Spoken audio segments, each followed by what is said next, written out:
Hello. Now today is day 3. Thursday, Friday, Saturday, Sunday, day 3 post-op. And I wanted to talk today about phantom pain because somebody has actually asked me that specifically. But before I do that, I would like to say thank you to the lovely Diane who brought me these. Now I need to read you what it says. It says this is a booster shot of sugary goodness for any woman who is admired for her courage, strength, outstanding achievements and general greatness. So thank you, Diane. And not only that, she gave me these. These ones are legend lozenges. These are a booster shot of sugary goodness for someone whose greatness extends beyond the limits of the universe. So thank you, Diane, for those. Now, what are we talking about? We're talking about phantom pain. So, not much has happened today. I've been working on my exercises and stuff like that, and I'll show you at the end what I can now do. But phantom pain. Now, somebody asked me on Instagram whether I could feel the foot that I did not have. Yes, I can.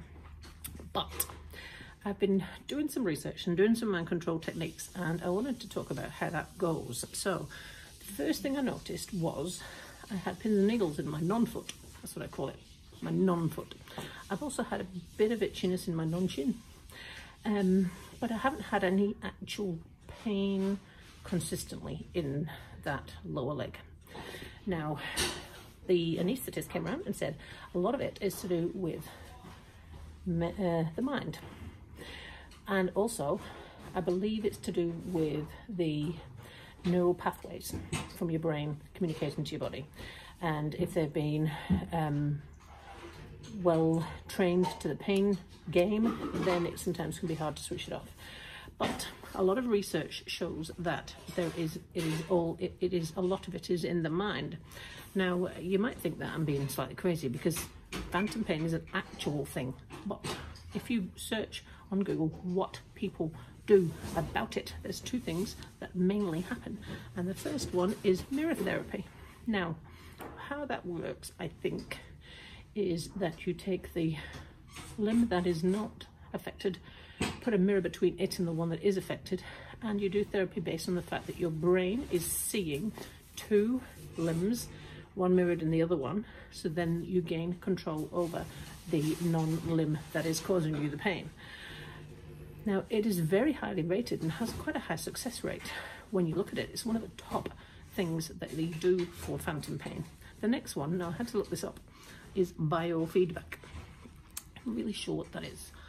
But what it says here is that they do things like breathing techniques, heart rate, skin response, blood pressure, brain waves, muscle tension, and it is also to do with brain waves and how your brain's thinking and how your brain's processing the signals from your brain to the non-limb.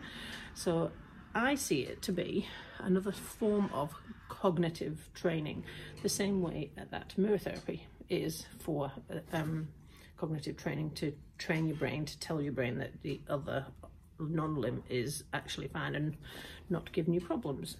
So it's quite interesting, really, that it's all so much in the mind, which I was quite surprised about, to be fair. So what I've been doing so far, when I get, there's 2 differences, phantom pain and phantom sensation. Now, I have not had any phantom pain, really. There's a point behind my knee, and I think it must be to do with the way the calf is connected. And when I straighten my knee and put my hand behind my knee, I actually feel a sharp pain in my non-heel. It's really specific to behind the knee. Now, I find it quite interesting, and it goes away in a wee while.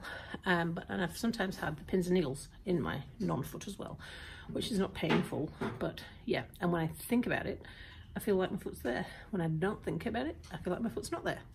So I've been trying to train my brain into thinking about this in a logical way. So when I get problems with my non-foot, I move the leg, touch the leg, tell myself that there is not a foot there on the end of that leg, and I have been able to get it to stop so far, which is really quite intriguing.